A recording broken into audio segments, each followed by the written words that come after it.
Las Reales Academias son un fenómeno histórico verdaderamente interesante. Como entidades privadas nacen en las grandes señorías italianas del Renacimiento, en Florencia, en Milán, en Bolonia, en propia Roma, pero su imagen contemporánea, su seña de identidad contemporánea, procede de la Francia de finales del XVII y de principios del siglo XVIII como instituciones semipúblicas, semiprivadas. España sigue muy de cerca esta tradición francesa y ya en el XVIII, en el contexto de la Ilustración, se crean las primeras Reales Academias. La primera de todas, la decana, es la Real Academia Española, conocida como Real Academia de la Lengua, y siguen a continuación las de Historia, Bellas Artes de San Fernando, y ya en el siglo XIX viene una siguiente generación.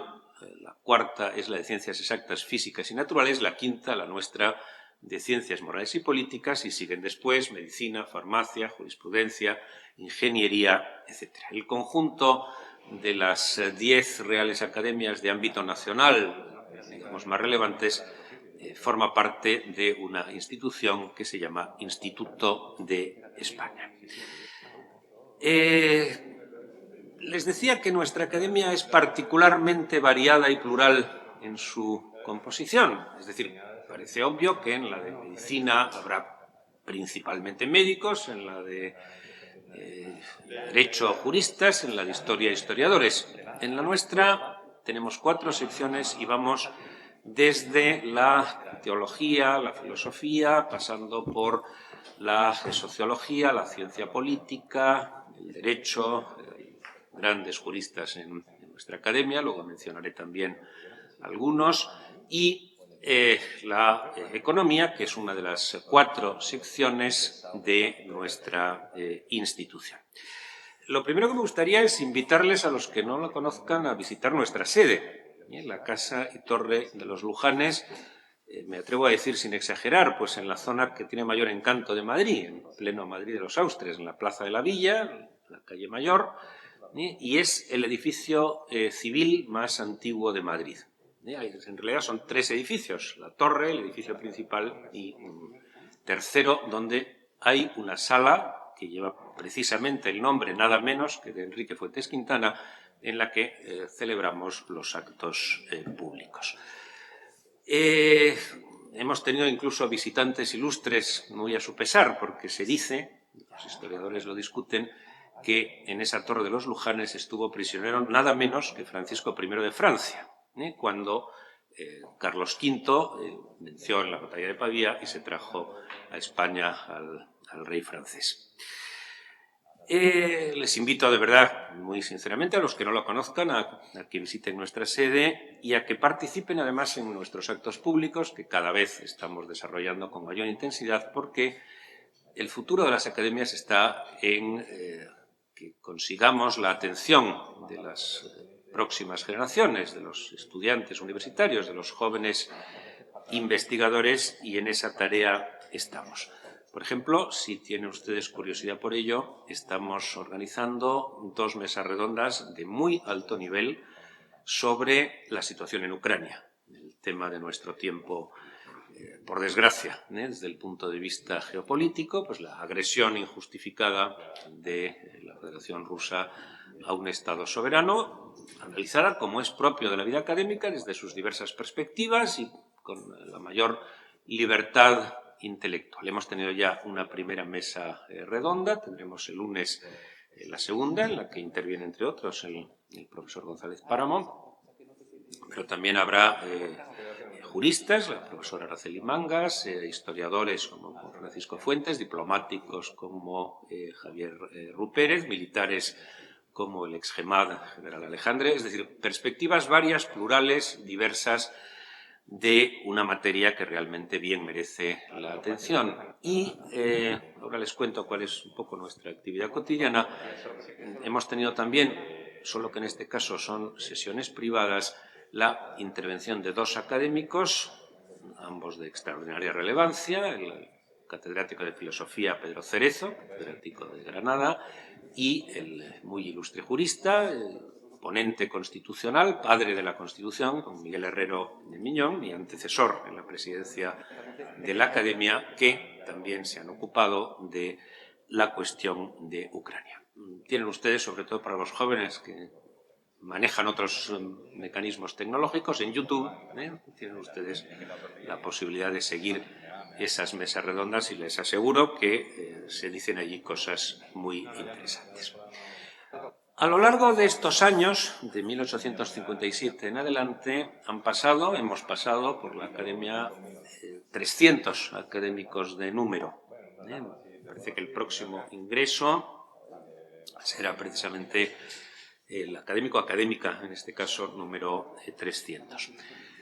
Podría decirse que han pasado todos los grandes intelectuales españoles. Luego hablaré, por supuesto, de los economistas, pero el terreno de la filosofía, del derecho y también de la política. Por nuestra academia han pasado y han sido muy activos en su intervención un jefe de Estado, don Niceto Alcalá Zamora, presidente de la Segunda República, que fue un académico muy activo. Incluso dicen las actas, en los tiempos en que era nada menos que jefe de Estado. 23 jefes de gobierno, con el nombre de presidente del Consejo de Ministros o de presidente del Gobierno, el primero de ellos, Antonio Cánovas del Castillo, el más reciente, Leopoldo Calvo Sotelo. Muchos diputados, muchos senadores, magistrados, 2 presidentes del Tribunal Constitucional, Manuel Jiménez de Parga y actualmente María Emilia Casas, 14 gobernadores del Banco de España, ya que hablamos de la presencia de los mejores y más distinguidos economistas. El último de ellos, Luis Ángel Rojo, figura de referencia, antecesor mío, por cierto, en la medalla número 10. 3 presidentes del Tribunal de Cuentas, es decir, que evidentemente han pasado por ahí pues, lo mejor de la intelectualidad española en el mundo de las ciencias morales y políticas en sentido amplio. Y voy a hablar de los economistas, insisto, sin mayor título que mi admiración por la ciencia económica.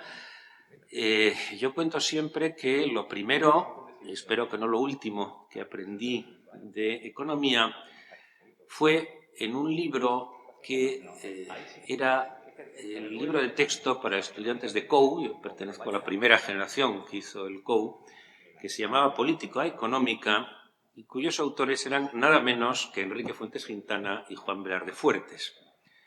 Y había allí una magnífica explicación, naturalmente, para alumnos que no sabíamos nada de aquella materia, y allí pues aprendí los grandes nombres, supe quién era Adam Smith y quién era David Ricardo y quién era pues, Keynes, en fin, todos los grandes, y sobre todo conseguí entender efectivamente la profunda vinculación de la economía con el sentido social y humano de la realidad política.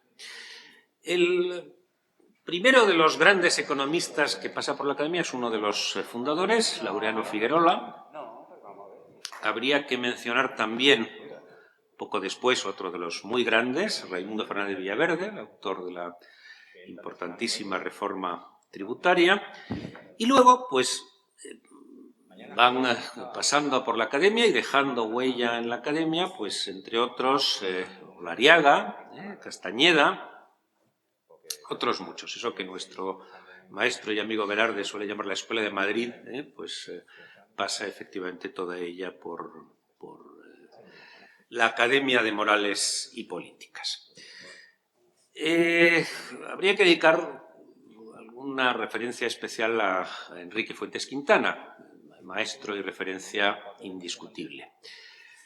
Sin duda, por supuesto, los profesores, pero estoy seguro de que también los alumnos pues, conocen a esta figura de referencia en la economía española, no solo desde el punto de vista teórico, sino muy especialmente en su condición de vicepresidente económico del Gobierno en plena transición y, por tanto, autor de ese milagro que fue la transición democrática en España y en la que, por cierto, pues nuestro querido y admirado Ramón Tamames tiene también mucho que contar sobre sobre esa cuestión.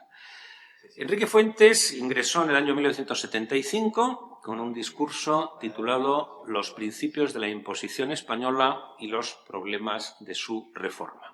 Le contestó otra referencia, don Castañeda, José Castañeda, y desde entonces tuvo una vida tan activa que Fuentes ha sido 17 años presidente de la Academia, entre 1990 y 2007, es decir, toda una referencia en la casa que en esos años modernizó sus instalaciones. Antes les contaba que el salón de actos en que celebramos los actos públicos lleva su nombre y hay un pequeño busto del profesor que recuerda su memoria.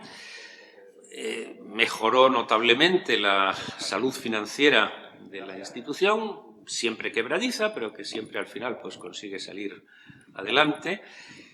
Y sobre todo, pues marcó una impronta, marcó una huella que ha dejado en nuestra Real Academia pues, un recuerdo literalmente imborrable, valga el tópico. Vamos a celebrar la figura de Enrique Fuentes, vamos a hacer unas conferencias probablemente a principios del próximo curso académico, conferencias Fuentes-Quintana, con algunos de los mejores economistas españoles y, por supuesto, con los miembros de nuestra Real Academia. Y una figura a la que hay que prestar naturalmente también la debida atención, entre otras cosas, porque era íntimo amigo de Enrique Fuentes, es mi queridísimo Juan Velarde. De Juan Velarde no puedo hablar en términos objetivos porque tengo una verdadera relación familiar con la familia Velarde. Mi querido padre, que en paz descanse, y Juan Velarde pues eran compañeros de instituto en nuestro pueblo asturiano de Salas, y desde entonces pues mantuvimos, las dos familias mantenemos pues una relación extremadamente cercana. De hecho, puedo contar la anécdota que tiene su encanto, y lo digo sobre todo por los jóvenes, ¿no? Para que vean que la vida está abierta y les permite, si tienen ustedes cualidades y ambición y perseverancia, pues les permite hacer una carrera importante. La primera vez que yo pisé la Casa y Torre de los Lujanes, la Real Academia de Ciencias Morales y Políticas, fue en el discurso de ingreso del profesor Velarde, acompañando a mi padre. Estamos hablando del año 78, 1978. Le respondió en nombre de la Academia otro ilustre asturiano, don Valentín Andrés Álvarez. Y aquel día me acuerdo que muy cariñosamente Juan pues me dijo: Benigno, algún día vas a estar en esta academia. Yo era un estudiante de quinto curso de Derecho y Ciencias Políticas y, por supuesto, aquello me parecía inalcanzable. Bueno, pues la vida me ha dado el privilegio no ya solo de ser académico, sino de presidir la academia, que evidentemente es un gran honor. Y después de Velarde, el título del discurso que conservo en casa, por supuesto, dedicado con mucho cariño, era La larga contienda sobre la economía liberal. Toda una reflexión extremadamente interesante, en muy buena medida sobre historia del pensamiento económico. Y luego de los otros muchos que ya nos han dejado y que merecen ser recordados, Luis Ángel Rojo, que antes citaba, su discurso sobre Keynes en su ingreso en aquella casa fue verdaderamente notable. Fue también académico de la Española, de la Real Academia de la Lengua. Otro personaje que deja huella es José Ángel Sánchez Asiaín, el que perdimos hace unos pocos años, pues uno de los intelectuales y al mismo tiempo banquero de referencia y sobre todo un auténtico caballero en el trato personal. Y de ahí nos vamos ya pues a los que felizmente están con nosotros y nos acompañan habitualmente, más o menos por orden de ingreso, y no los cito a todos, pues Julio Segura, Jaime Terceiro, José Luis García Delgado, Pedro Sbarts, por supuesto los dos académicos que nos acompañan hoy en la mesa, don Ramón Tamames y don José Manuel González Páramo. Les cuento un poco cómo funcionamos en aquella casa, en los actos reservados para académicos y luego en los actos públicos. La Academia se reúne todos los martes a las 7 de la tarde, durante todo el año académico. Son aproximadamente 40 sesiones, somos 44 académicos, hay 44 medallas, en este momento en activo 41 y hay 3 pendientes de ingreso, que son académicos electos, entre ellos la que será la primera economista en nuestra casa, la profesora Maripaz Espinosa. Cada martes se presenta una ponencia, y uno pues, expone una lección sobre la materia que tenga por conveniente y luego se debate, se discute. Para que vean ustedes que no nos aburrimos, la variedad de temas y de materias es tal que hace muy poco escuchamos a González Páramo hablar de la banca online del siglo XXI, Big Tech. A la semana siguiente escuchamos a un ilustre profesor de filosofía poniéndonos música del Mesías de Händel y comentándola. Y ayer mismo escuchamos a Herrero de Miñón hablando del tema de Ucrania. Por tanto, eso demuestra la pluralidad de nuestras actividades. Y yo no quiero robarles ni un minuto más de la mesa redonda, que va a ser sin duda extremadamente interesante, pero sí quiero, como jurista, como catedrático de ciencia política y sobre todo como profundo creyente en la España constitucional, ¿no? En el éxito que ha sido y que es y que tenemos que conseguir entre todos que siga siendo la España constitucional, únicamente dos reflexiones al respecto. Ni que decir tiene que he participado en cientos, sin exagerar, de debates, coloquios, etcétera, sobre la Constitución, sobre su reforma, sobre lo que se puede mejorar, sobre lo que se debe conservar. A mi juicio, las señas de identidad de la Constitución, el ADN de la Constitución, sigue siendo perfectamente válido. ¿Cuál es ese ADN? Estado social y democrático de derecho, monarquía parlamentaria, Estado de las autonomías, que conjuga la soberanía nacional única con el reconocimiento amplio de la personalidad propia de las nacionalidades y regiones que integran España. De esta Constitución forma parte, como no, entre sus aspectos principales, lo que llamamos los constitucionalistas la Constitución económica.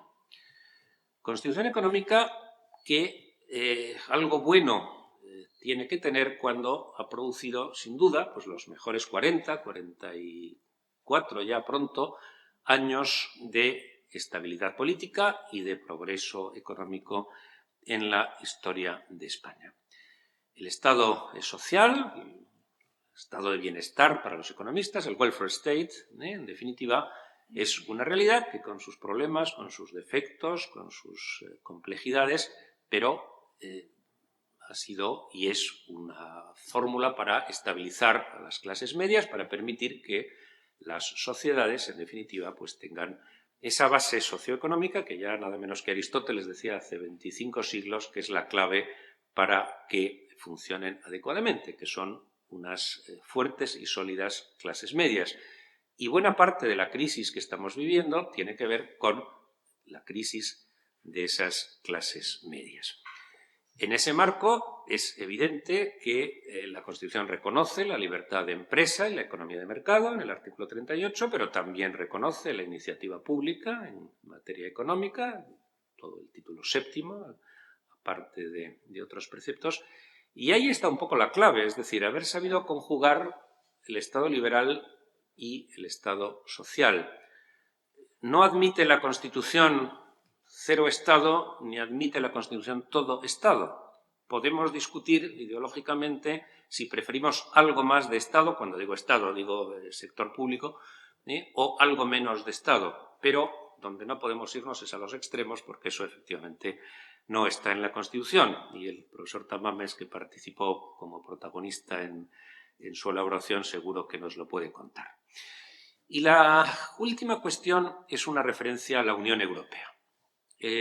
Con todos sus defectos, con todas sus imperfecciones, la Unión Europea es lo mejor que le ha ocurrido a Europa desde hace muchos siglos.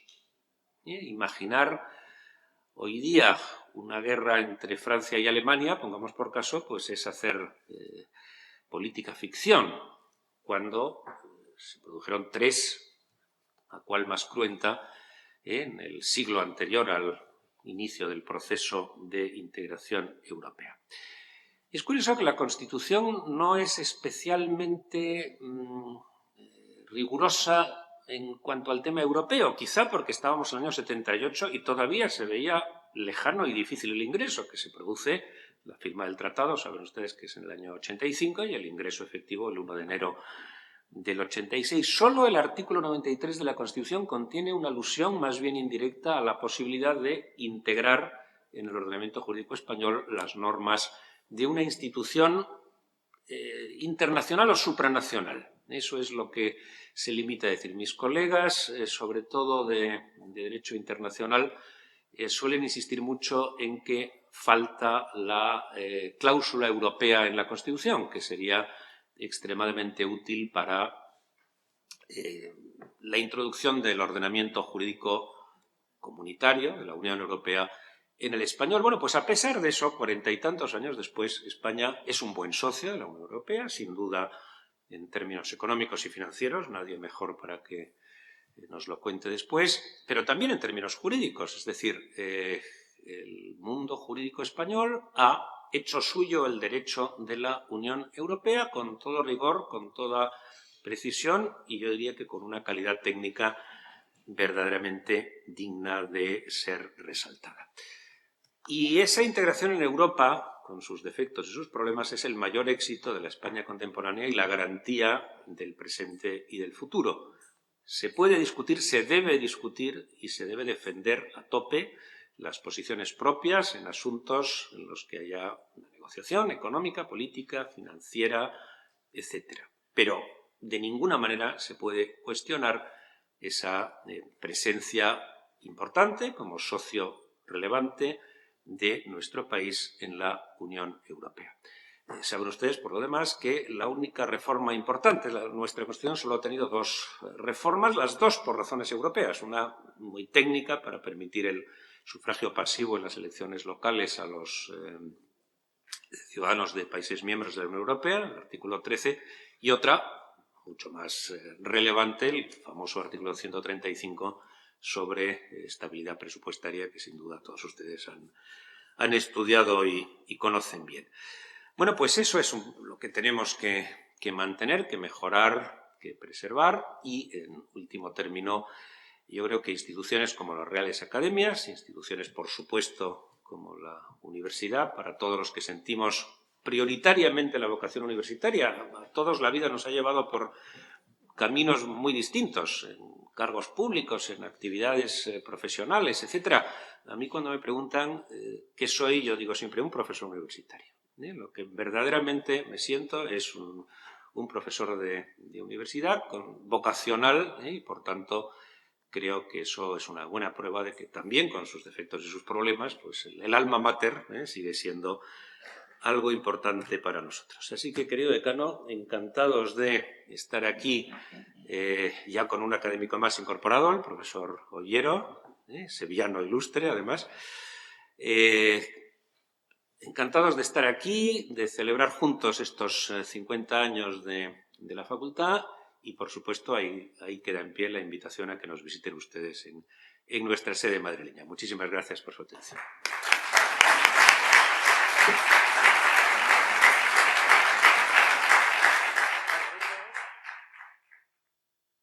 Muchas gracias, doctor Pendas. Vuelvo a reiterar que el honor es hoy de esta Facultad de Ciencias Económicas y Empresariales el teneros aquí. A continuación vamos a iniciar la mesa redonda bajo el título Retos de la economía española en tiempos de crisis internacional.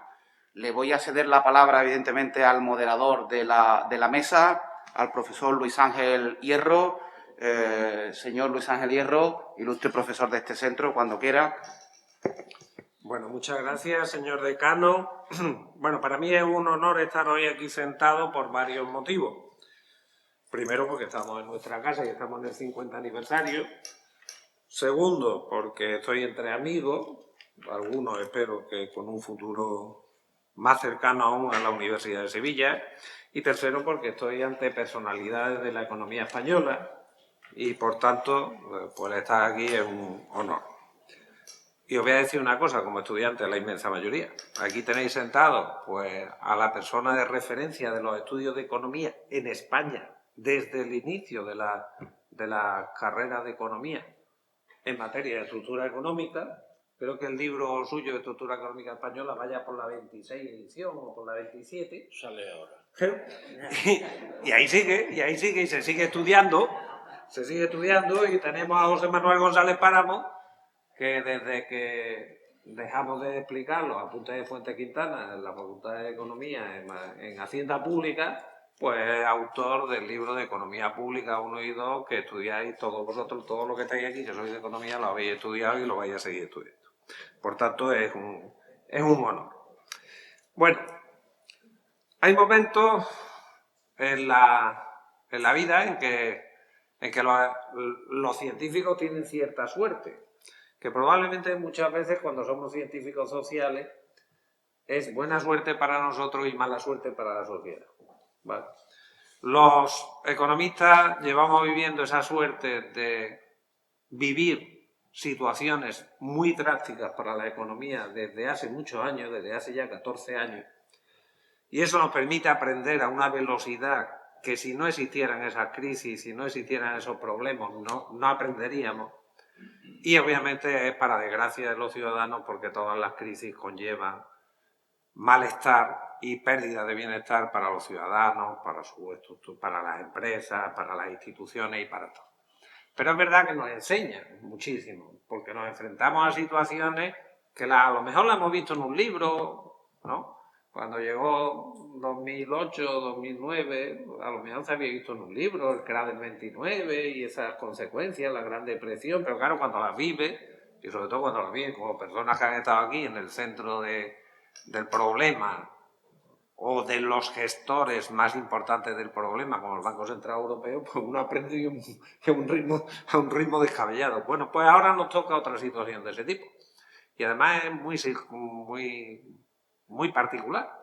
Venimos de un shock de demanda producido por la pandemia y nos hemos incorporado inmediatamente a un shock de oferta producido por la guerra y por el efecto de la energía, el efecto de la guerra en la energía. Por lo tanto, es una situación dificilísima en términos económicos. A eso es a lo que vamos a intentar dar algunas notas respecto de esa situación tan difícil, de los retos que supone para la economía española y de qué podría pasar en el futuro. Y para ello, como ha presentado aquí el señor decano, pues tenemos con nosotros a dos profesoras de la facultad y a dos insignes economistas españoles. Vamos a hacer un turno de intervenciones de ellos, que voy a intentar ser estricto para que todo el mundo tenga tiempo de hablar un poco, que vamos a ir de lo micro a lo macro. Vamos a empezar por el ámbito empresarial, y en concreto por el ámbito contable empresarial, que tiene cuestiones muy trascendentes derivadas de la situación actual, y terminaremos en el ámbito político macroeconómico, ¿vale?, con el profesor Ramón Tamames. Tiene la palabra, por tanto, la profesora Joaquina Lafarga, no sin antes decir que si cualquiera de vosotros quiere realizar una pregunta, en ese primer sillón tenéis un pequeño papelito donde se puede hacer la pregunta, bien para que yo tenga aquí constancia y pueda dar la palabra, o bien para leerla yo si no se quiere intervenir en el acto. Así que cualquiera que quiera para hacer una pregunta tiene ese papelito para plantearla. Cuando quiera, profesora Lafarga. Bueno, pues muchas gracias, Luis Ángel, y buenos días a todos. Y yo quiero empezar brevemente, para no consumir mucho el tiempo, pues agradeciendo estar en esta mesa redonda. Hoy se puede intentar aportar algo ante tantos insignes economistas. ¿Quién me iba a decir a mí que yo iba a estar sentada en una mesa con el profesor Tamames? Y la verdad que para mí hoy es un verdadero placer, y con José Manuel, lo que pasa es que ya somos, y con el resto. Bien. El hecho de la guerra y de la situación posterior que nos está viniendo, y no hay que pensar mucho que evidentemente van a afectar a las empresas, ¿no? Es verdad, a todas en general y en particular a aquellas empresas que tengan una relación con Ucrania y con Rusia. El Ministerio de Industria, Comercio y Turismo, que creo que se llama ahora, dice que existen 15.000 empresas españolas que compraron o vendieron bienes con Ucrania o con Rusia. La empresa Informa nos dice que las empresas españolas, también hay empresas españolas que tienen ubicadas 261 filiales en territorio, de los cuales 218 están en Rusia y 48 en Ucrania. Es verdad que no es un mercado prioritario para España, pero si tenemos en cuenta, ¿no?, que las importaciones españolas en Rusia alcanzaron más de 2.500 millones y las con Ucrania más de 1.200, pues no es un mercado despreciable de ninguna manera. Pero insisto, no solamente las empresas que van a tener relación con Ucrania o con Rusia, sino todas las empresas en general se van a ver afectadas. ¿Va a tener estos reflejos en las cuentas anuales? Que es lo que de las empresas, claro, las empresas tienen que utilizar, los inversores en particular, los stakeholders en general, tienen que utilizar las cuentas para analizando esta información financiera para después ellos tomar sus decisiones. ¿Qué pasa? Bien, las cuentas del 21 ya están cerradas, ya están auditadas y ya muchos consejos de administración se han reunido ya para aprobar las cuentas del 21, porque en el mes de junio, más o menos entre junio y mayo, las empresas celebran las juntas generales para la aprobación de las cuentas. Es decir, que esas cuentas están cerradas. La importancia, vamos a pensar en las cuentas del 21. ¿Por qué? Porque las cuentas del 22, la contabilidad lo único que hace es recoger la realidad, es lo que está pasando. Pues las cuentas del 22 están pasando determinadas cosas que la contabilidad tendrá que recoger a medida que vayan viéndose los acontecimientos. Bien, ¿qué pasa en las cuentas del 21? El Plan General de Contabilidad, la norma de valoración número 23, nos dice clarísimamente, leo literal, los hechos posteriores al cierre del ejercicio, que es lo que nos ha pasado, puesto que el ejercicio se cierra el 12 de diciembre, a no ser que sean empresas estacionales, la mayoría se cierra el 12 de diciembre del 21, dice que los hechos posteriores al cierre del ejercicio que pongan de manifiesto condiciones que existían al cierre del mismo no supondrán un ajuste en las cuentas anuales. Pues si teniendo en cuenta esto, inicialmente la guerra de Ucrania pues no debe de producir ningún ajuste en las cuentas del 21. Pero la norma continúa diciendo, no obstante, cuando los hechos sean de tal importancia que si no se facilitara información al respecto podría distorsionarse la capacidad de evaluación de los usuarios, porque para esto es para lo que vale, se deberá incluir en la memoria información respecto a la naturaleza del hecho posterior, conjuntamente con la estimación de su efecto o, en su caso, una manifestación acerca de la posibilidad de realizar dicha información. Entonces, la norma dice, oiga, si a usted le pasa esto, tiene usted que informar en la memoria. Bien, de estas cuestiones deben de recogerse en la memoria. ¿Pero qué ocurre?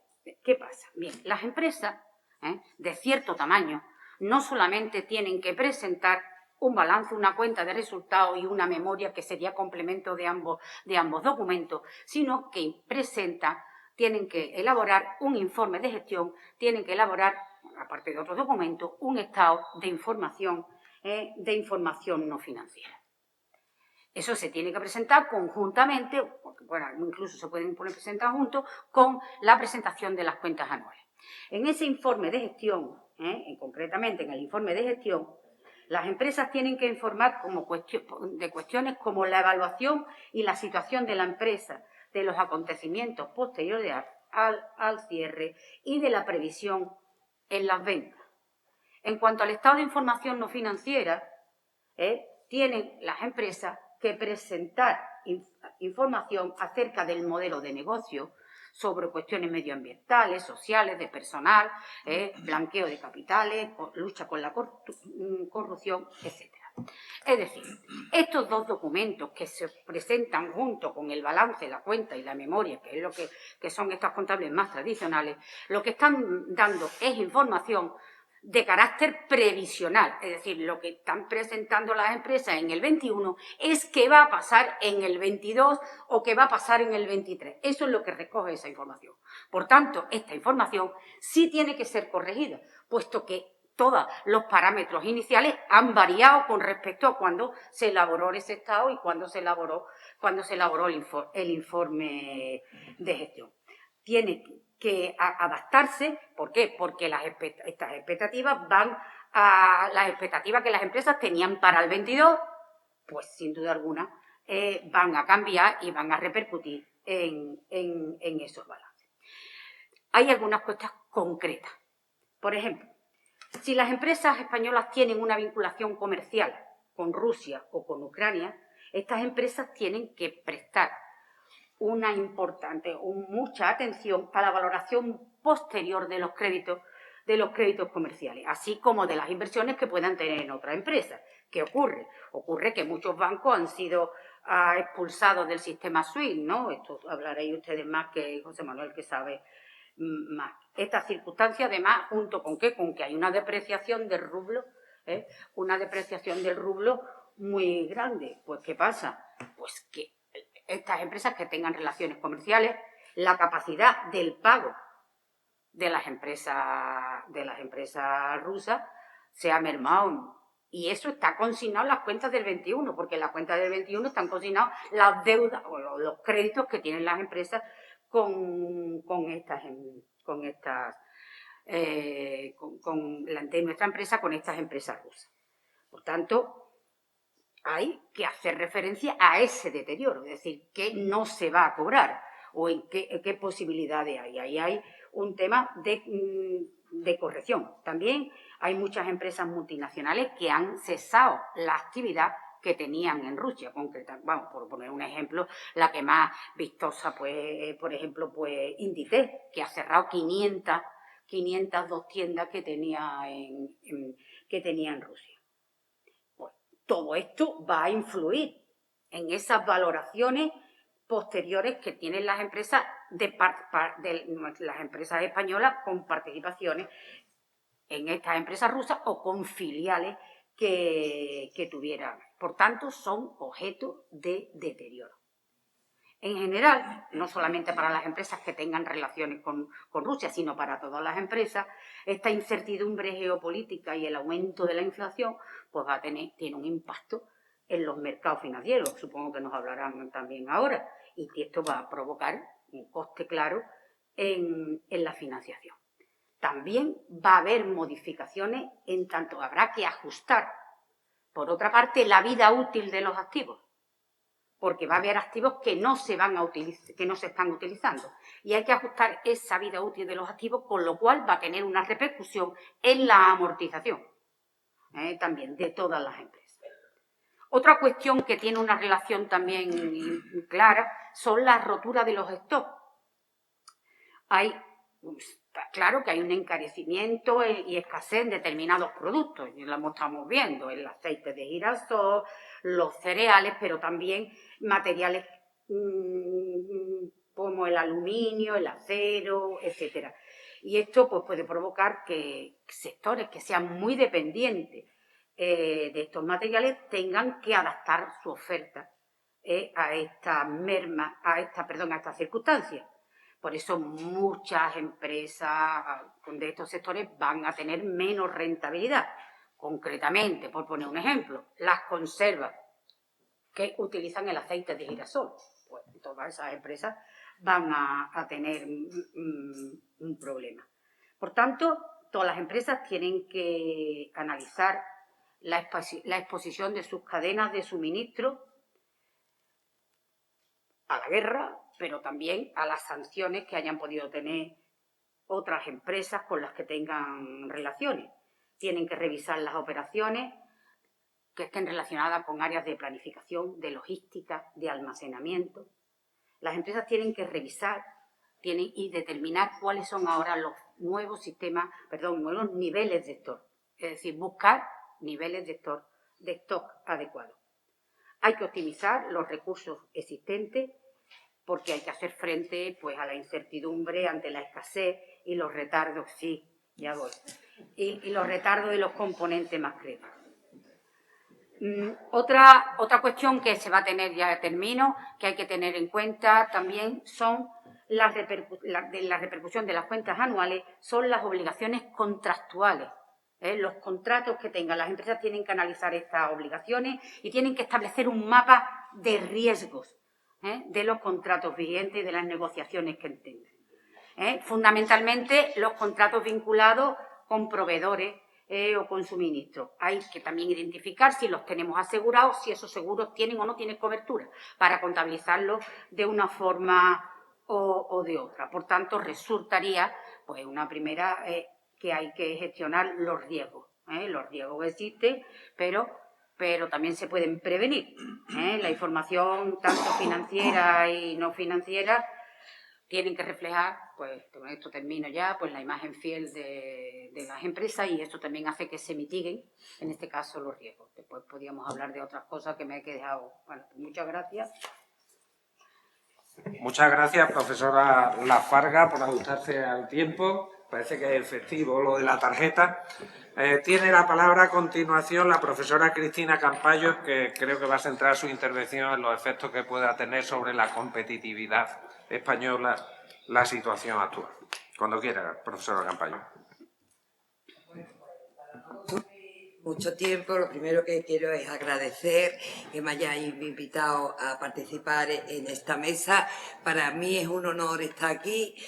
Primero porque estoy con compañeros y amigos, y después sobre todo porque yo nunca pensé en mi vida profesional, yo que me he dedicado la mayor parte de ella a la economía española, iba a compartir una mesa con uno de los grandes maestros de la economía española como es Ramón Tamames. O sea, vamos, es una cosa que nunca pensé que me iba a pasar, y mira qué bien, no sabes todavía lo que la vida te espera, ¿no? A pesar de la guerra.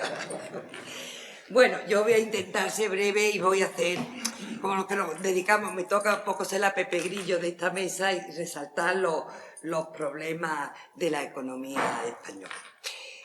Como sabéis, el año 2021 ha sido un año que en la economía europea y en la economía mundial en general, pues ha producido una recuperación del shock tan importante que fue la caída de los PIB de la economía mundial.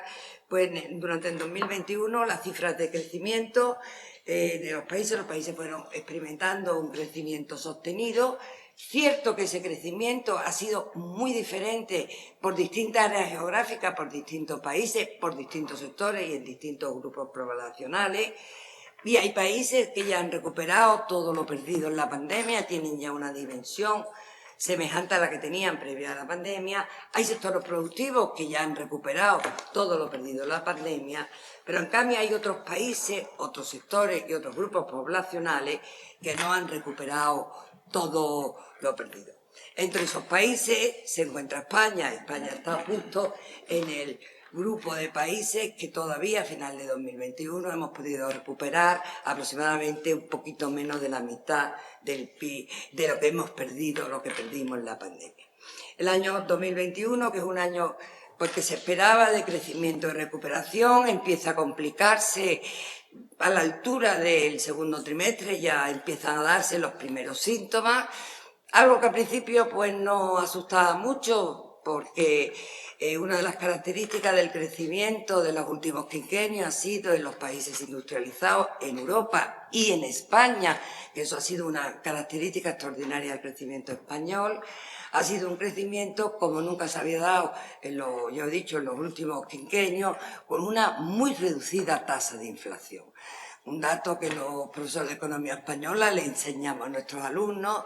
Cuando vemos la recuperación de la economía española después de la crisis del 2008, es decir, que los precios en España han crecido menos que en Alemania. O sea, nos ponemos a decir algo insólito, pero así ha sido.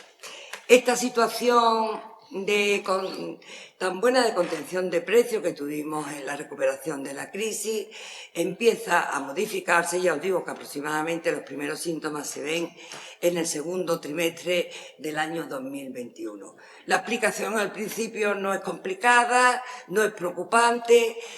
Los organismos, los analistas y los responsables políticos pues no sienten mucha preocupación, porque se supone que primero se ve que es una inflación producida por el lado de la demanda, por el rápido crecimiento de la actividad y la demanda después de todos los procesos de desescalada de los distintos países, y que además había producido una modificación en las pautas de consumo de la población durante la pandemia, los meses más duros de la pandemia, que había un consumo estancado y que ese consumo pues se estaba materializando. Pero conforme avanzaban los meses se ve que esa inflación de demanda se va viendo acompañada de una inflación por el lado de los costes. Efectivamente, la interrupción que supuso de muchos procesos productivos, incluso de los procesos de producción de productos energéticos básicos y de las cadenas de distribución, ponerlas rápidamente en funcionamiento, pues dio lugar a una serie de disrupciones, lo que se ha venido a llamar durante, sobre todo el último trimestre del año, los problemas en la cadena de suministro. Estos factores pues, han hecho que esa tranquilidad de subida de precios, esa inflación tan contenida, algo tan poco conocido en la economía española, pues inmediatamente cambiase. Ha sido la sorpresa, y a nivel mundial todos los países europeos y en España también se ha producido una elevación extraordinariamente rápida y sorprendente de los precios. ¿Qué ha pasado diferencialmente España con el resto de la economía que se ha producido en esta tasa de inflación? Pues que España ha vuelto un poquito a sus andadas de siempre, y de tener una tasa de inflación incluso por debajo, por supuesto por debajo de la de Alemania, que ha sido más inflacionista en todo el proceso de recuperación, y muy próxima a dos de nuestros grandes socios comerciales, sobre todo uno de los más grandes, al más grande, que es Francia. Pues rápidamente, en el último trimestre del año, hemos sobrepasado extraordinariamente esa tasa de inflación. Tasa de inflación que al principio se decía, bueno, es una inflación provocada por la subida de las disrupciones en la cadena de suministro y la subida de los precios de la energía. Pero si nos vamos a la inflación subyacente, España también ha superado en subyacente a la que tenía los países que son sus socios comerciales, no así Alemania. Pues en este contexto se produce el acontecimiento tan doloroso y tan trágico que es la invasión por parte de Rusia de Ucrania.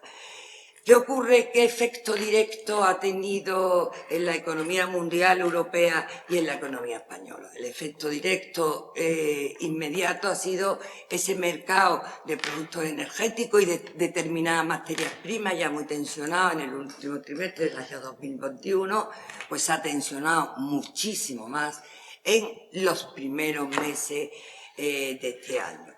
Y pues esa tasa de inflación de la economía española que cerramos en el 7,6, el dato con que nos hemos desayunado hoy del INE es que nuestro IPC armonizado es del 9,8, que ya no hemos llegado. Luego esto ha producido un encarecimiento extraordinario de la materia, de todas las producciones energéticas. España, como sabéis, es un demandante claro de energía. Los productos constituyen una inexorable importación de la economía española, y para daros un dato, los productos energéticos contribuyeron concretamente en el año 2021 un 13,4 puntos porcentuales a nuestro déficit de nuestra balanza de bienes. España tiene un déficit permanente en su balanza de bienes. La subida de los precios de la energía y las necesidades importadoras de energía, aunque no las importemos directamente de Rusia, aunque no aunque no la importemos directamente de Rusia, la producción, el precio de esas producciones junto con las de otras materias primas ha subido extraordinariamente y además está impactando, ya comparando dentro de los países europeos, dentro de Europa, dentro de la zona euro, a nuestros principales socios comerciales. Esta subida de precios está repercutiendo más en mayores tasas de inflación en la economía española que en nuestros principales socios comerciales de Europa. ¿Qué está ocurriendo? Sí, en términos globales, la invasión de Ucrania, la subida tan extraordinaria de los precios de la energía y de una serie de materias primas, está empobreciendo, está reduciendo el poder de compra de una serie de países mundiales. En el caso de España, se ha reducido el poder de compra, nos estamos empobreciendo frente al exterior, pero no hay que olvidar que también nos estamos empobreciendo frente a nuestros socios comerciales dentro de la Unión Europea. Y ese es, digamos, algo que a los que nos dedicamos a analizar la economía española nos preocupa extraordinariamente. Estamos en un contexto de inflación mundial, pero es el diferencial de inflación de la economía española que ya se ha puesto de manifiesto. Al principio era algo tranquilo porque iba con tasa de inflación más reducida, lo que más preocupa, porque esto está suponiendo un deterioro de las capacidades competitivas de la economía, y ahí tenéis, en esa transparencia, tenéis cómo veníamos además no desde la recuperación, sino desde los ajustes de la crisis del 2008. España estaba experimentando también algo extraordinario en su crecimiento, que tampoco lo habíamos conocido, una época larguísima de crecimiento con equilibrio externo. Veis ahí cómo ha evolucionado desde el segundo trimestre del año 2013, que empieza, digamos, la recuperación. Ya va cambiando la tendencia de la economía española en la crisis del 2008. Veis cómo hemos crecido con esa capacidad de financiación. Nuestro comercio de bienes ha seguido siendo negativo, pero lo hemos podido reducir, ese déficit, y los extraordinarios comportamientos de la balanza de servicios, pues ha conseguido que tengamos esa capacidad de financiación. Veis cómo ya la pandemia, y aunque algo se ha recuperado en los trimestres del 2021, nuestra capacidad de financiación ya se ha visto mermada. Ese equilibrio exterior, que ha alcanzado porcentajes algo superiores al 3% del PIB, pues ya lo tenemos antes de la guerra, en torno al 1,5% del PIB.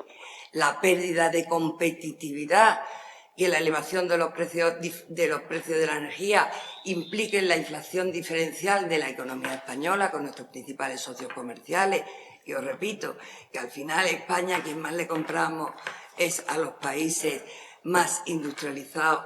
Pues eso es, digamos, uno de los problemas más grandes que debe de afrontar la economía española, y sobre todo a la que hay que ponerle medidas para evitar que la crisis en España, provocada por la guerra de Ucrania, vuelva a ser, como la crisis del 2008, una crisis diferencial y superior a la de nuestros principales socios y a los países, sobre todo, que compartimos la misma moneda. Me callo ya y dejo. Muchísimas gracias, Cristina. Bueno, ya hemos centrado también el comercio exterior. A continuación, pues va a intervenir don José Manuel González Páramo, que nos hablará de la parte de efectos macroeconómicos y de la incidencia que tiene la crisis en las políticas económicas. Cuando quiera, José Manuel.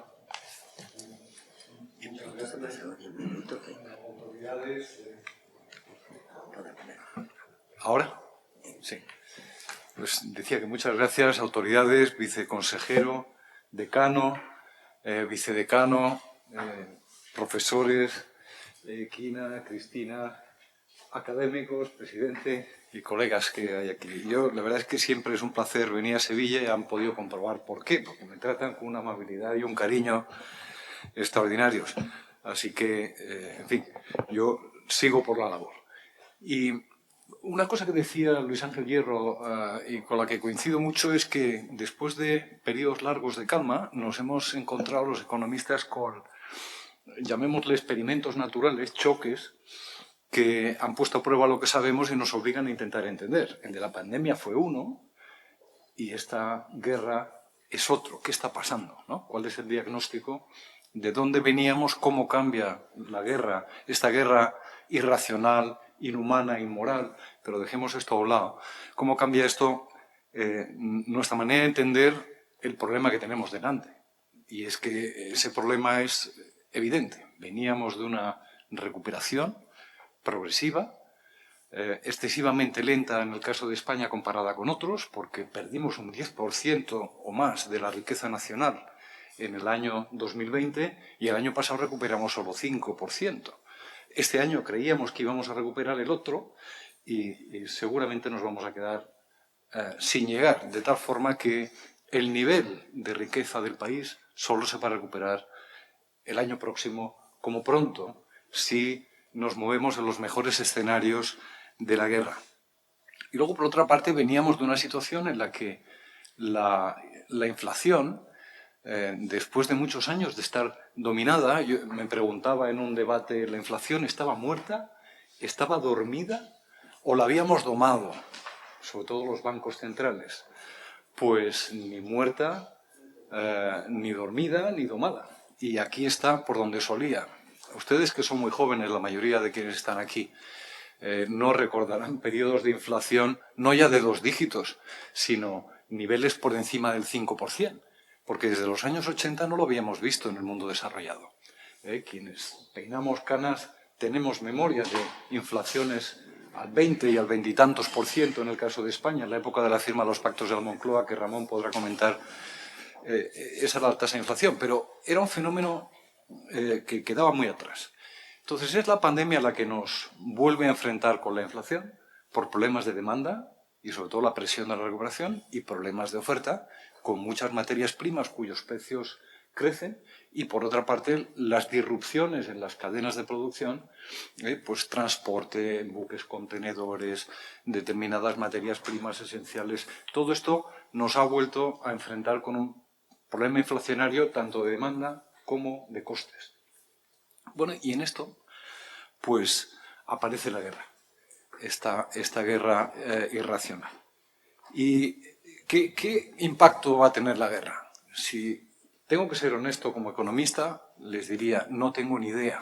Sé la dirección del impacto, pero si miramos las previsiones de los principales institutos mundiales, Banco Central Europeo, en España, Banco de España, los expertos en previsión económica, etcétera, hay unas diferencias muy grandes y además siempre van con retraso. Y es lógico, porque lo que vaya a pasar depende mucho de este fenómeno que es la guerra, de cuánto dure y de qué perfiles adopte. No es igual que veamos muy de cerca el uso de armas nucleares que no es lo mismo una guerra de un mes que una guerra prolongada de muchos meses y no es lo mismo una situación de sanciones como las que hoy hay, y leerán en la prensa cada día sanciones nuevas, sanciones personales a los oligarcas, sanciones financieras, expulsión del sistema SWIFT, sanciones de tipo comercial, no se puede exportar determinados productos o importar, sanciones tecnológicas, no pongamos tecnología a disposición de los agresores y sobre todo la quiebra de un orden internacional basado en reglas y la confianza en el resto, de manera que podíamos...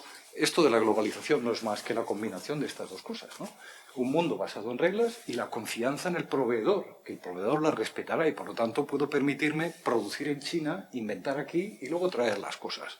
Bueno, pues hemos visto con esta guerra que ese mundo era un mundo ideal, era un mundo que posiblemente tarde mucho si es que alguna vez vuelve. Y hay que entender esto muy bien, porque aunque la guerra acabara mañana, lo que nos ha ilustrado la guerra es que nos tenemos que preparar para un mundo más bravo, más difícil, con menos respeto a las reglas y que requiere, por lo tanto, que el concepto de autonomía estratégica esté en el centro de la discusión. Autonomía estratégica no es autarquía. Autonomía estratégica es minimizar el impacto de un fenómeno parecido al de Rusia, donde nos hemos puesto en manos de un país del que creíamos, sobre todo nuestros compañeros centroeuropeos, que se podía domesticar gracias al buen trato, al punto de que Alemania depende en un 60% de las importaciones de gas natural. ¡Qué locura! Esto se ve con la perspectiva de hoy. Y uno piensa, ¿cómo es posible? Bueno, porque se creyeron la historia de que con el dinero domesticas las voluntades incluso de aquellos que no creen en los principios. Y hemos visto que al final esto no es así. No responde a la racionalidad económica lo que ha hecho Rusia, pero puede responder a otras racionalidades. Pues el nacionalismo exacerbado, que es lo que puede hacer que fracasen muchas de las sanciones impuestas. Cuando un país está en armas por el nacionalismo, puede soportar realmente penurias muy grandes, porque el nacionalismo es algo poco racional, es un fenómeno de identificación poco racional. Entonces, España, desde un punto de vista objetivo, es un país que alguno diría, bueno, puede respirar tranquilo, porque es de los europeos que menos depende de Rusia.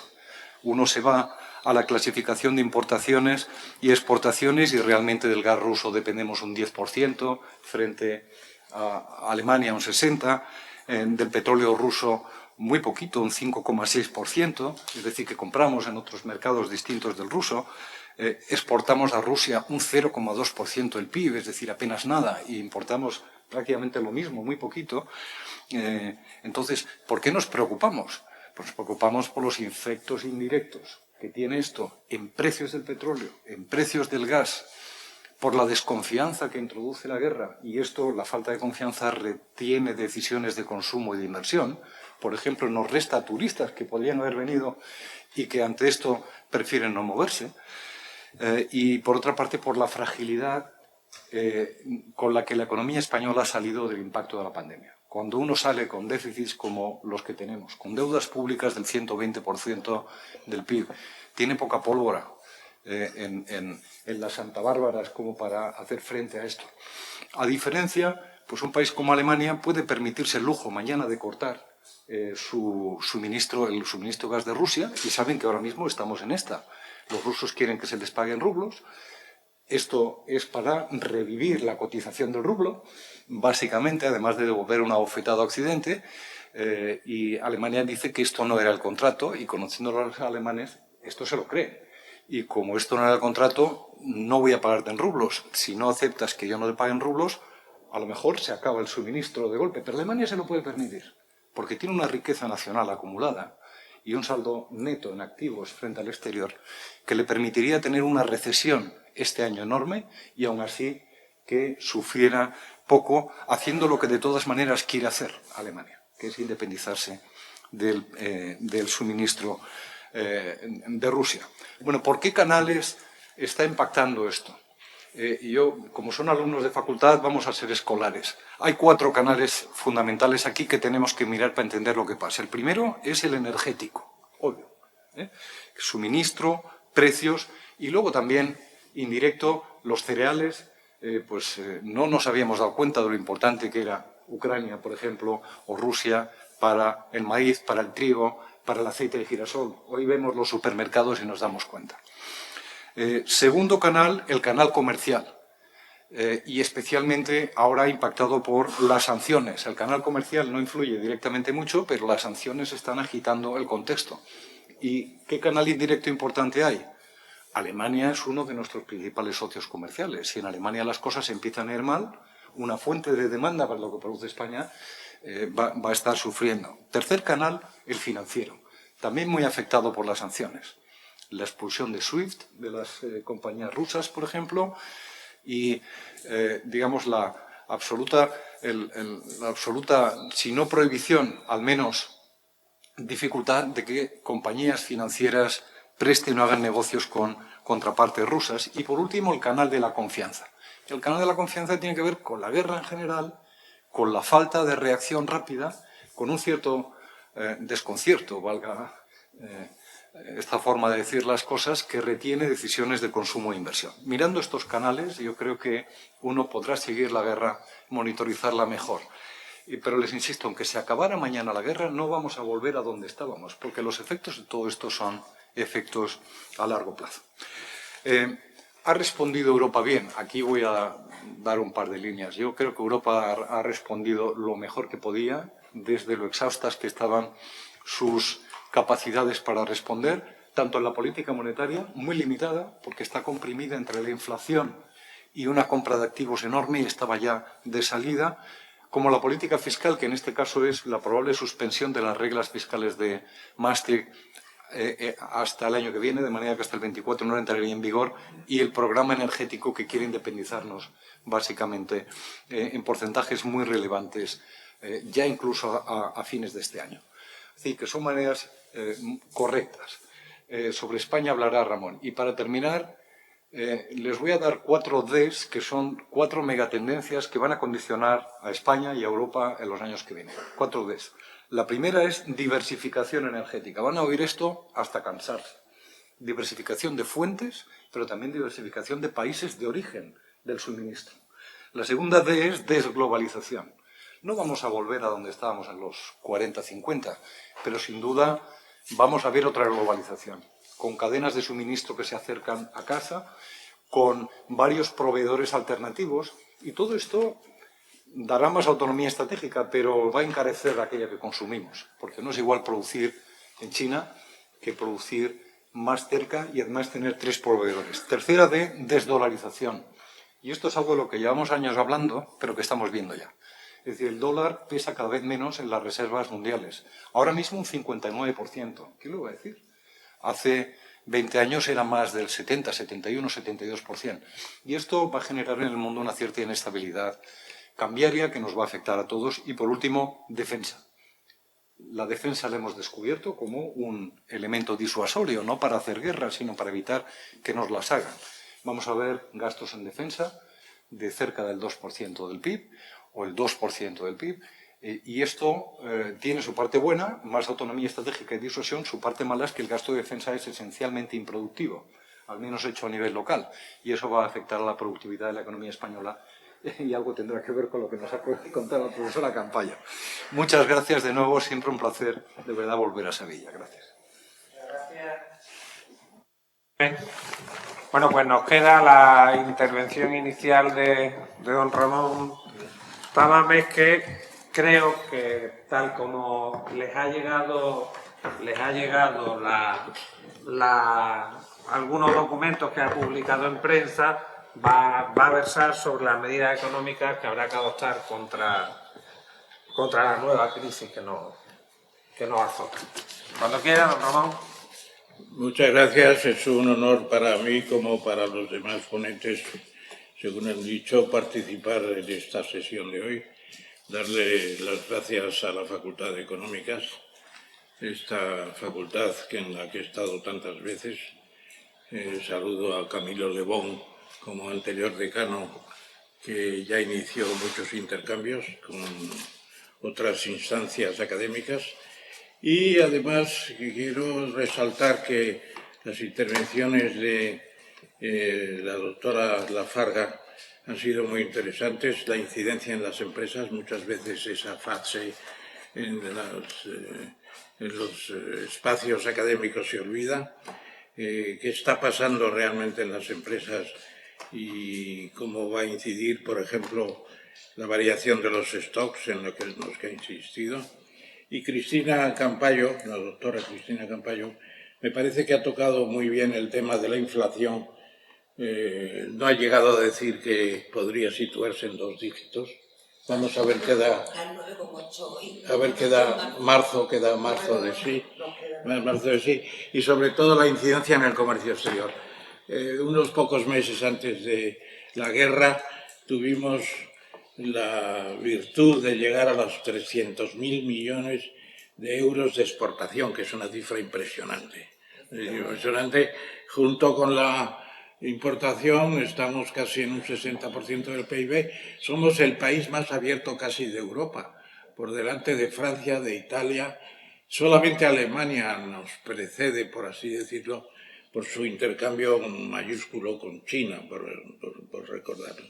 Y luego José Manuel ha estado en los temas macro, en la incidencia europea, los canales que él ha citado, etc. Me parece que es un momento crucial en nuestra economía. Yo tengo ya bastantes años, he participado en el plan de estabilización del año 59. Se me confió, entre otras cosas, el cálculo del tipo de cambio de la peseta. La propuesta que yo hice fue de 60 pesetas un dólar.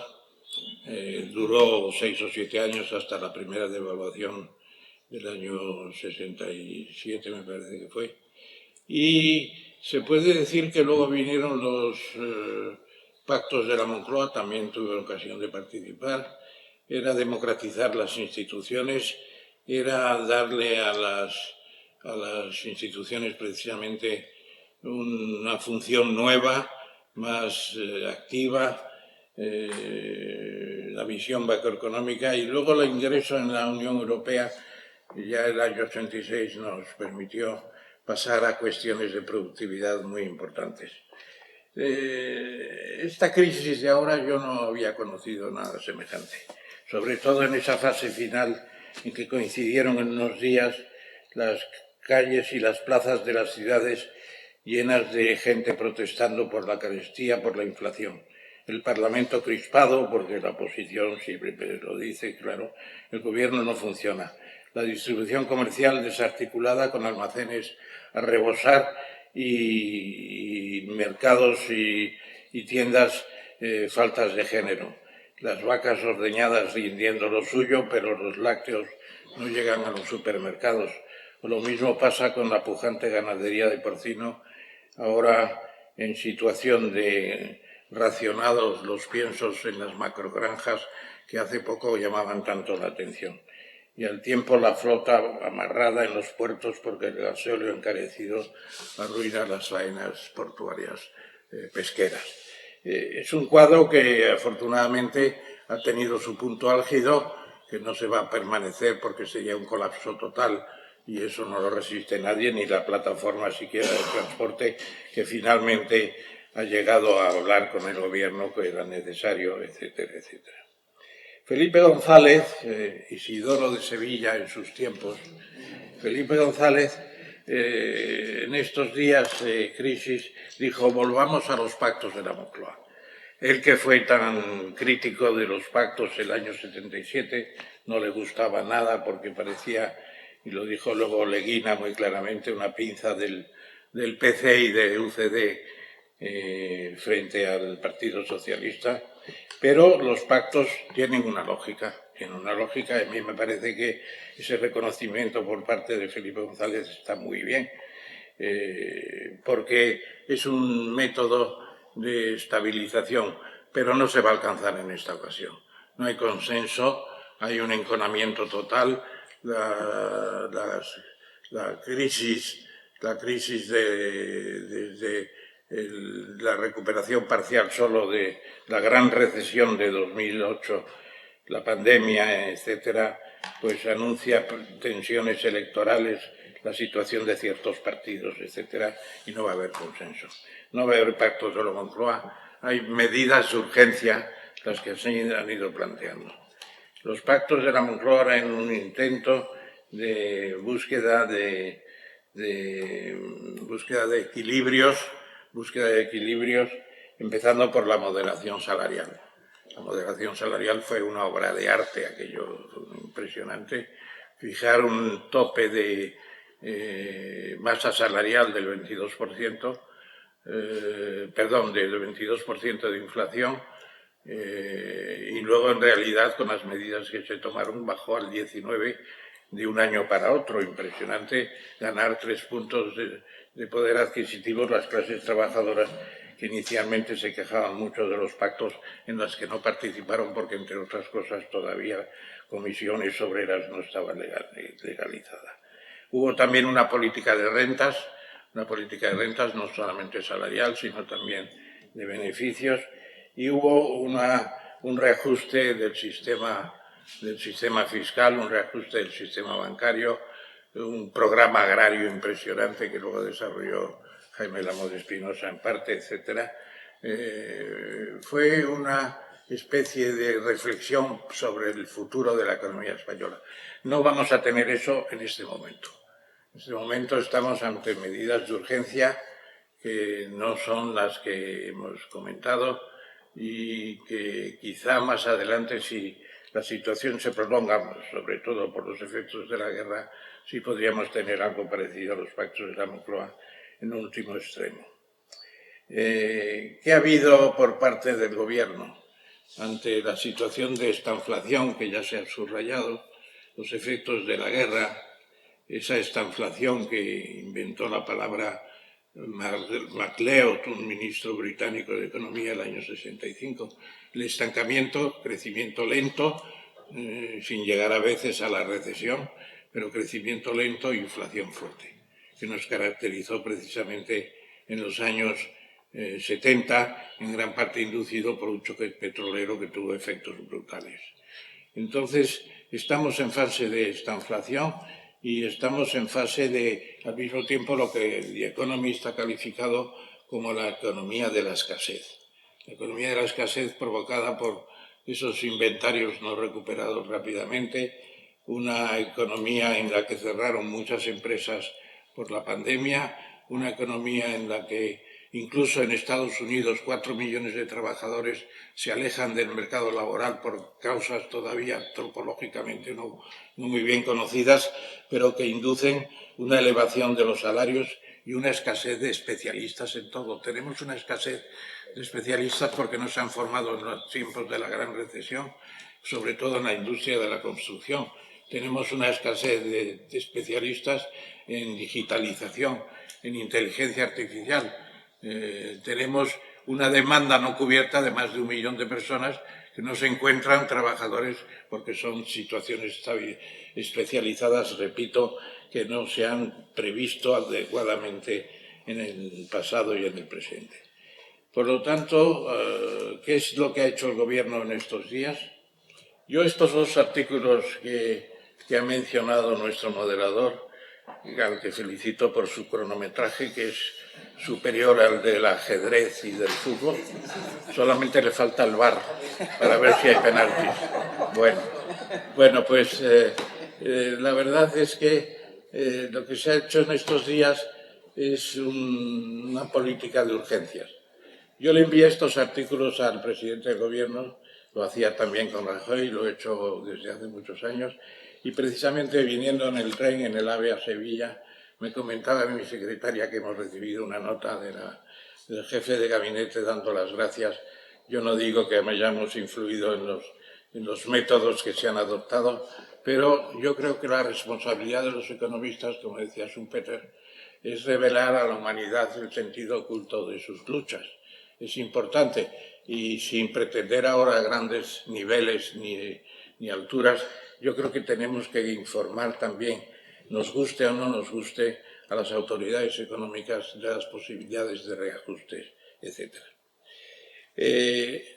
Yo creo que el Gobierno ha adoptado una serie de medidas, empezando quizá por el problema más grave, que es el de la energía. Naturalmente, los costes energéticos han subido enormemente y se ha transformado en un transporte que ha creado durante semanas una situación prácticamente caótica de la que desafortunadamente estamos saliendo. Estamos saliendo porque la resistencia de la plataforma de transporte no es ilimitada y la propia plataforma ha tenido que dejar ya sus querencias tan fuertes, aunque no reconoce los acuerdos tomados por otras entidades del transporte con el Gobierno. El problema de la energía pues exigía una especie de autorización previa de la Unión Europea para controlar precios en España, porque naturalmente lo que prima en la Unión Europea es el mercado y las excepciones pues hay que autorizarlas. Y entonces se ha reconocido, es una frase ya que lleva por lo menos 20 años, aunque algunos piensan que es novedosa, España es una isla energética, como Portugal.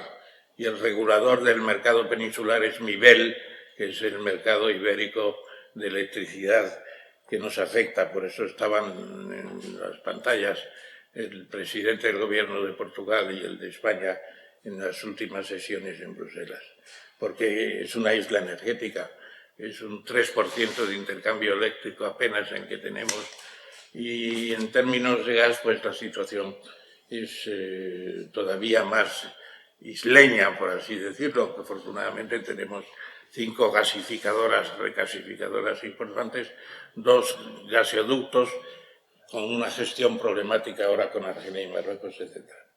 Por lo tanto, yo no sé cómo han calculado los 20 céntimos en los gasóleos y las gasolinas y se van a bajar de inmediato. Seguramente la reducción tendrá que ser mayor en el futuro. Los topes de gas, del precio del gas, son problemáticos.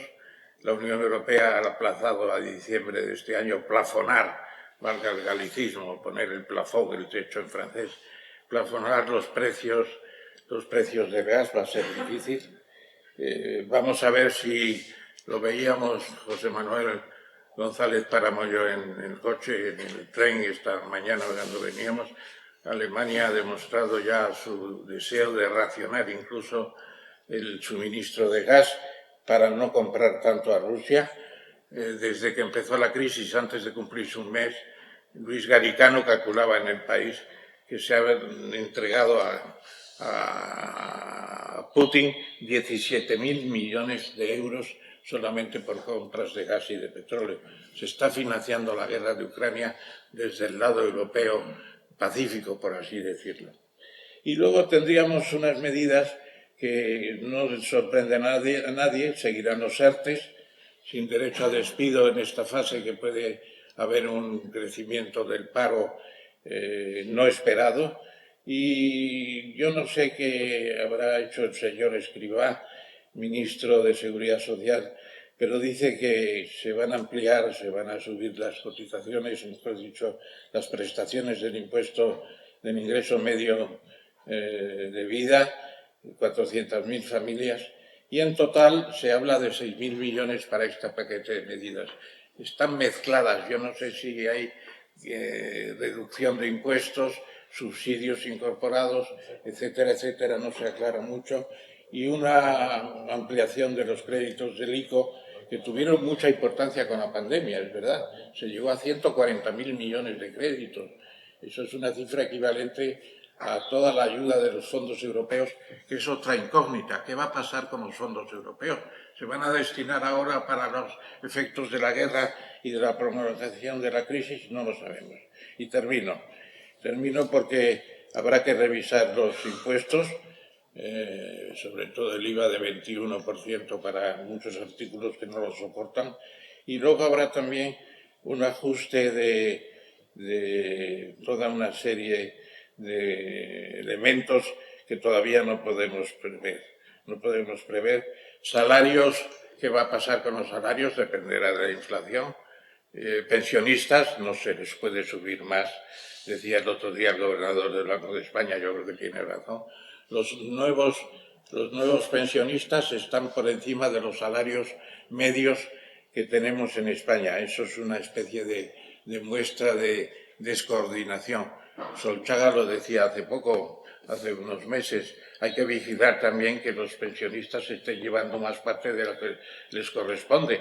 Los ancianos que se reúnen en el puerto de Bilbao o en los aledaños de la ría del Nervión para presionar, pues consiguieron la suya. Con el PNV, extrañamente, es el partido que más consiguió con las pensiones. Termino definitivamente. Estamos ante una situación muy interesante, con muchos problemas por medio, muchas dificultades, empobrecimiento del país en cierto modo otra vez, dificultades de exportación otra vez, etcétera, etcétera. Pero para eso estamos los economistas, para echar una mano y decir cuál puede ser el camino. Muchas gracias.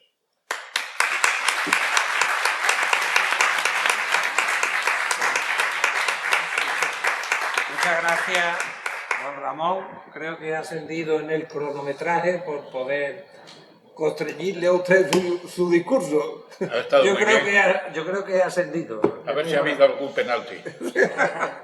Bueno, Abrimos un turno de preguntas. Yo sé que muchos de vosotros tenéis que salir porque estáis acostumbrados a ir a la 1:30, pero bueno, quien quiera realizar preguntas, si alguien quiere hacerla de viva voz, pues este es el momento, y si tiene la pregunta y me la quiere pasar, yo la hago. ¿Alguna pregunta?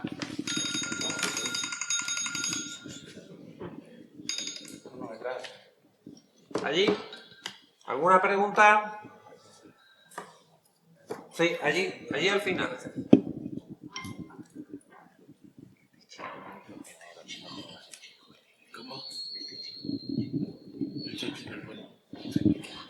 Buenas. En primer lugar, muchas gracias a todos ustedes por asistir hoy a la conferencia. Creo que ha sido francamente muy interesante y me siento enriquecido por haber asistido. Mi pregunta sería al señor Tamames. ¿Me escucha? Sí. Bien, sin problema.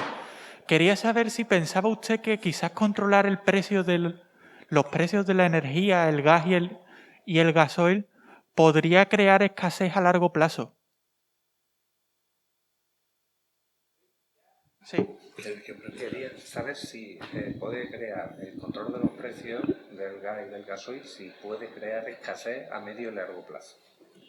Yo creo que no, porque las bases, digamos, físicas de la provisión de gas son inmensas y no solamente en Rusia, en Qatar, que intentó crear una OPEP del gas y no lo consiguió, pero después la alianza de Qatar, Rusia y demás subieron los precios, y sobre todo porque se alinearon los precios en la parte más importante del suministro de gas en estos momentos, que es el del fracking de los Estados Unidos. El fracking de los Estados Unidos, con precios por encima de 60, 70 dólares, equivalente a barril, pues tiene posibilidades, no digo ilimitadas, pero enormes. Por eso Biden ha ofrecido poner en el mercado, me parece que una cifra impresionante de gas para sustituir al gas ruso, y es posible que si la guerra se prolonga, pues se encuentre Putin con que vende mucho menos gas y mucho menos petróleo y la guerra tienda a estabilizarse o a acabar. Yo creo que la intervención no provocaría escasez, porque necesitan los recursos que entran cada día las empresas, sobre todo las de fracking, que cuando bajó el precio del gas, pues se vieron en muy mala situación y muchas desaparecieron. Pero yo creo que, contestando a tu pregunta, no hay peligro de escasez ni de precios más altos si se interpone un precio por la Unión Europea. Lo que pasa es que están presionados, y la propia Alemania, pues Schröder no es un angelito que digamos, está de presidente de Gazprom y lo que quiere es que se ponga en marcha el segundo gasoducto del Báltico, que yo creo que habría que ponerlo en marcha para garantizar que la propia Rusia baja los precios. Hemos dicho que vamos a tener que gastar más en defensa. ¿Eso qué efecto puede tener? O sea, ¿vamos a asumir mediante subida de impuestos ese mayor gasto en defensa? ¿O vamos a buscar, José Manuel, una reducción de gasto social que ahora mismo no podemos realizar, que al contrario, estamos haciendo todo lo contrario para asumir eso? A ver, esto que me preguntas es una decisión absolutamente política. Tú puedes financiar un gasto adicional reduciendo otros, no necesariamente el gasto social. Puede ser el gasto administrativo. Es decir, el mundo de la administración, la e-administración, da un margen para reducir los gastos administrativos de sostener el sector público importante. Puede haber también subida de algunos impuestos, pero no dejemos de revisar el conjunto, incluso el gasto social, no para reducirlo, sino para eficientarlo. Porque uno tiene la percepción de que a veces no se realiza o no se extrae de cada euro gastado todo lo que se puede. Y esto tiene que ver, y me parece oportuna la cuestión, con que a una crisis como esta, lo único que puede hacer un gobierno con racionalidad es aprobar medidas que sean temporales y además enfocadas, porque no todo el mundo está sufriendo igual. Y seguramente yo puedo aguantar subidas del precio del gas pero gente en pobreza energética no puede. ¿Por qué abaratar para todo el mundo la energía? Porque si a largo plazo vamos a una energía cara, nos tenemos que ajustar, nos hemos empobrecido. Y este es el sentido del pacto de rentas del que se ha hablado tanto, del que no debe sustraerse. Yo estoy muy de acuerdo con Ramón. Unos pensionistas cuya pensión de entrada, esto se publicaba hace pocos días en la prensa, es un 16% superior al salario más frecuente y un 6-7% superior al salario mediano. Y dice uno, hombre, está bien que uno no baje de nivel de vida al llegar a la jubilación, pero que mejore de nivel de vida ya es un poco absurdo. Entonces, un pacto de rentas debería afectar a márgenes empresariales, a salarios y a pensiones. Y con esto asumimos todos el coste de ser más pobres, porque si la energía es más cara para siempre, mientras nos ajustamos a un menor consumo energético, nuestro nivel de riqueza ha caído. Esto es como lo veo. Sí, yo lo que preveía, perdón, señor presidente de nuestra academia, enseguida termino. Vamos a ver, tenemos la posibilidad de ese rearme. Yo decía en este artículo, Estabilización y Guerra, pues que probablemente Estados Unidos superará los 800.000 millones de dólares de su presupuesto del Pentágono. 800.000 millones de dólares. Es una cifra impresionante. Y luego China, que en su 14 plan quinquenal baja ya al 6% su crecimiento posible, pues ya el presupuesto de guerra está por encima del crecimiento del PIB. China se está armando de manera tecnológicamente muy avanzada también. Y aquí, pues, se quiere llegar al 2% del PIB. A mí me parece que fomentar el armamentismo es una vía siniestra. Una vía siniestra porque significa prepararse para la guerra. Prepararse para la guerra, la presión del complejo industrial militar, que no es una reconvención marxista. Sencillamente cuando le dijo Eisenhower a John F. Kennedy, ten cuidado con el complejo industrial militar, porque lo que quieren es subir el gasto en armamento. O sea que yo creo que la OTAN tendrá que planificar sus cosas, pero organizar ahora una carrera armamentista para crear un mundo de peligros mayores es terrible. Lo que hay que hacer negociar es cosas importantes. Parece una quimera acabar con el veto en la seguridad social, en el Consejo de Seguridad de las Naciones Unidas. No se puede discutir nada seriamente porque aparece el veto, que se prometió quitarlo a los 10 años de la Conferencia de San Francisco de 1945.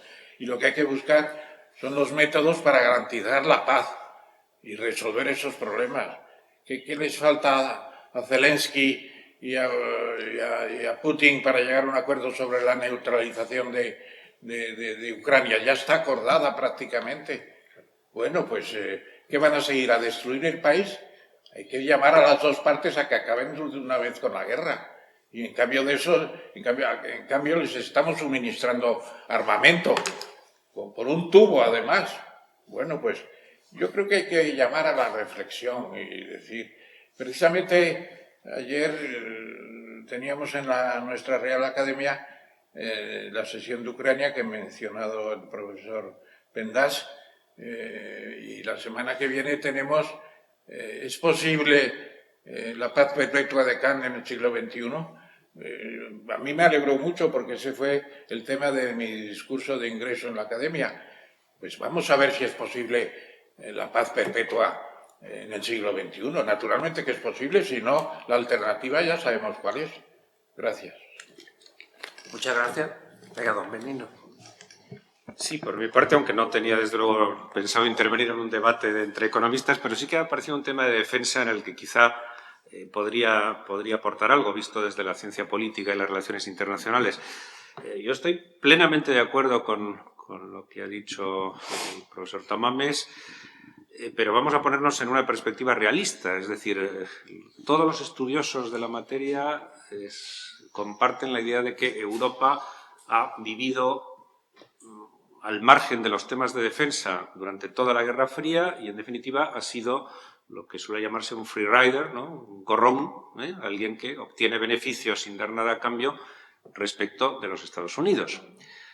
Eso puede ser o no discutible en términos morales, desde luego yo soy profundamente kantiano, pero se acompaña de otro factor importante. Desde hace ya tiempo Estados Unidos empieza a mirar el mundo desde California hacia el Pacífico y no desde Nueva York hacia Europa. Europa empieza a ser una cierta carga, una cierta molestia para los Estados Unidos, ni que decir tiene, que como europeísta convencido no me creo eso de que Europa acabará siendo un parque temático al que, en fin, vendrán los americanos y los chinos a ver museos y a ver monumentos y a disfrutar de la calidad de vida. Eso no va a pasar, pero cuidado que Estados Unidos mira hacia lo que ahora es el eje geopolítico del mundo, que es efectivamente China, y hablando de China no les puedo dejar de recomendar un libro estupendo de Tamames, uno de tantos buenos libros suyos, precisamente sobre China. Y luego es verdad, claro, decía con mucha razón González Páramo, el gasto en defensa es improductivo y además encima hay que desear que no sea productivo nunca. Es decir, lo mejor que puedes tener con las armas que posees es que sean disuasorias y que no haga falta utilizarlas. Pero ¿qué hacemos si aparece un tirano, déspota, alguien como Putin, a quien considerábamos razonablemente sensato y sin embargo pues ha demostrado una capacidad de agresión enorme? Por tanto, no es una decisión fácil. Yo, desde luego, si hay que recortar por algún sitio, nunca recortaría de los gastos sociales, del estado de bienestar, y efectivamente creo que hay un muy buen margen de recorte de gasto en los gastos administrativos. Y efectivamente, en el mundo contemporáneo y con los medios tecnológicos que tenemos, eso puede ayudar muchísimo a abaratar los costes de administración, que son altos y, efectivamente, especialmente en este caso, improductivos. Teníamos ahí una pregunta. Sí, muchas gracias. Yo también me daba cierto apuro intervenir en una mesa de economistas, pero es que me ha dado así un pronto que he tenido que pedir la palabra.